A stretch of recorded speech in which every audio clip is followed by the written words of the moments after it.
like my first visit.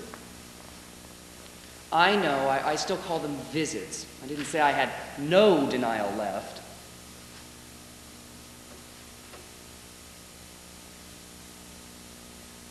Anyway, that first visit, I went through my library of death phase.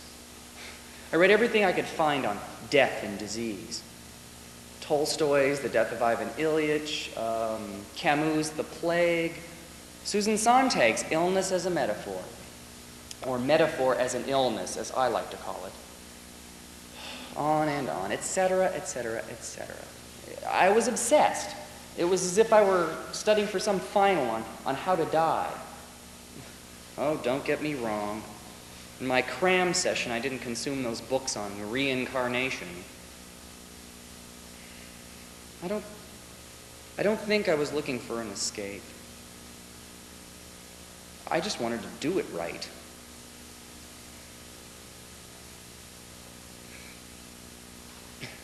Then one day I heard myself ask the book cart lady if she could bring me a copy of Love Story.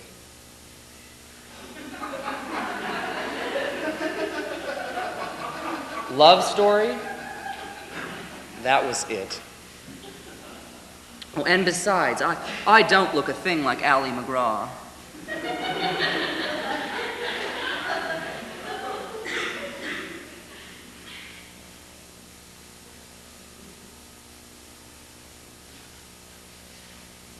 You know, there's a reason they don't put mirrors in these rooms.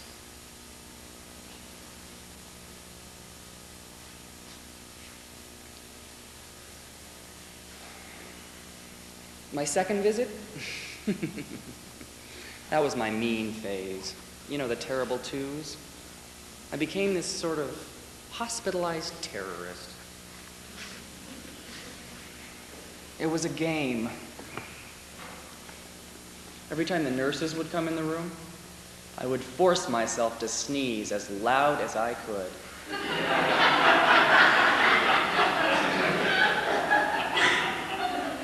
Not covering my mouth or my nose.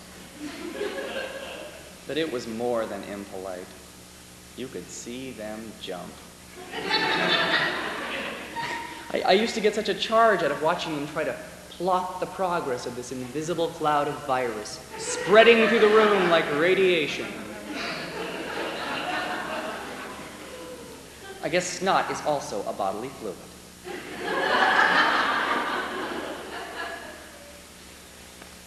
I know. Too mean. That was the early days. There weren't any pamphlets or classes.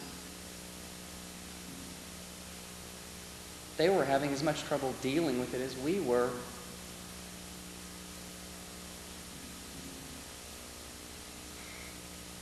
Now, I guess I'm in my Judy Garland phase.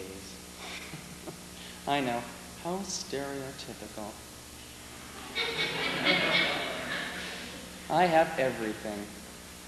Music, movies on videotapes, books. God knows what the significance of it is. I guess sometimes you have to be past things to understand them.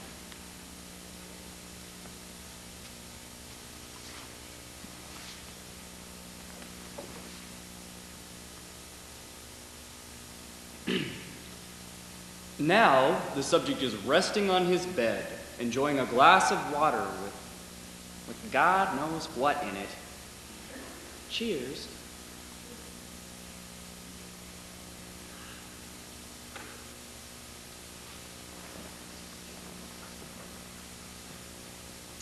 So you change. You step into a river several times, and it's never the same river. Oh, God. Too philosophical. Please promise me you won't use that.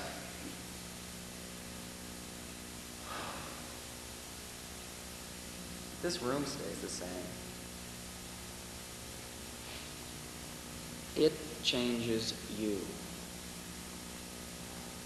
You almost get used to it.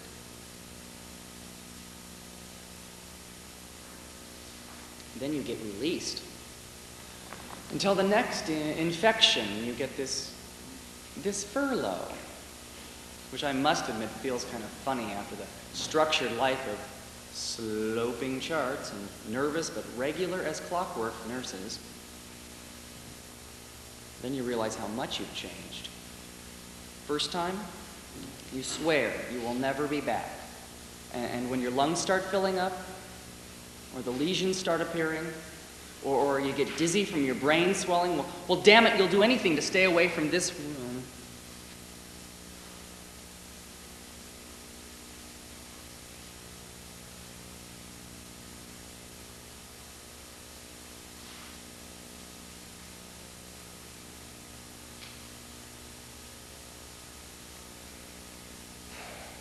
I remember my first relapse. A slow panic creeping up like a train you can hear coming for miles, but you can't stop it.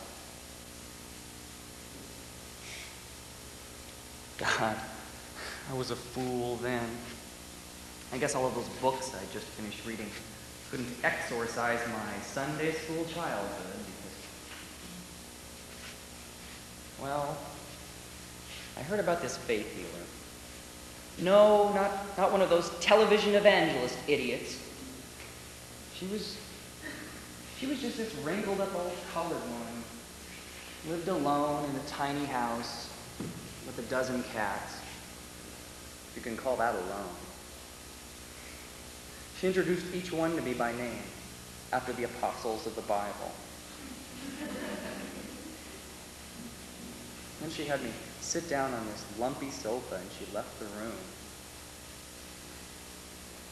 And when she returned, she was carrying this big family Bible, all dusty and faded. Oh God, it was gorgeous. On the inside leaf, it had all of the names of her relatives, from her great grandparents to her grandchildren. She opened it and she read this verse aloud to me a couple of times, slowly. Hebrews chapter 11, verse 1.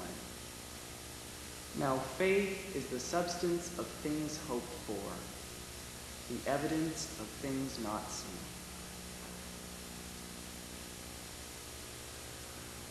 She had this deep, important voice.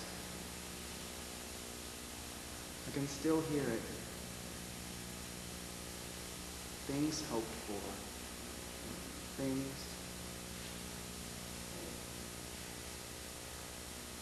Things not seen.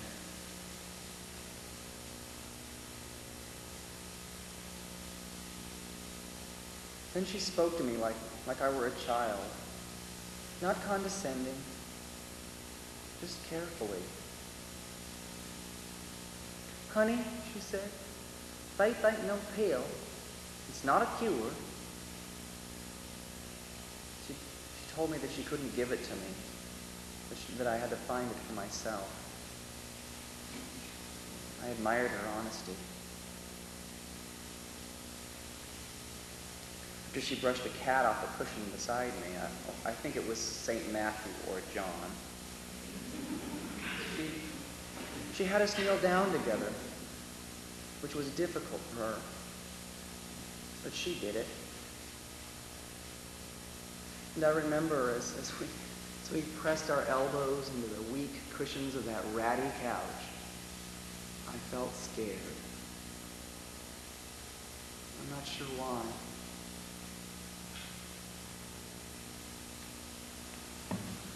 But she prayed. Prayed unlike anyone I'd ever heard in church as a kid. She told God what she wanted, what I needed, in simple terms, straight words.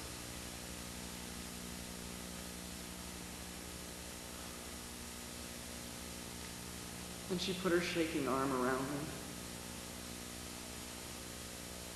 It had been a long time since I'd been touched, purposely touched. And I remember her hands were warm, like sunlight.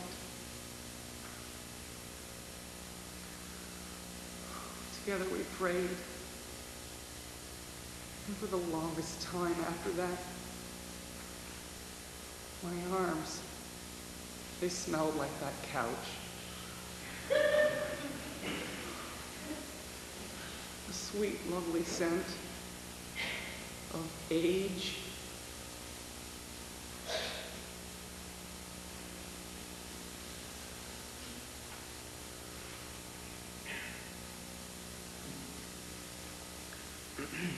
Then she said an amen, and I said an amen too. And before I left, she read that Bible verse again, slowly, so I would remember it. And I did. Faith is the substance of things hoped for, the evidence of things not seen.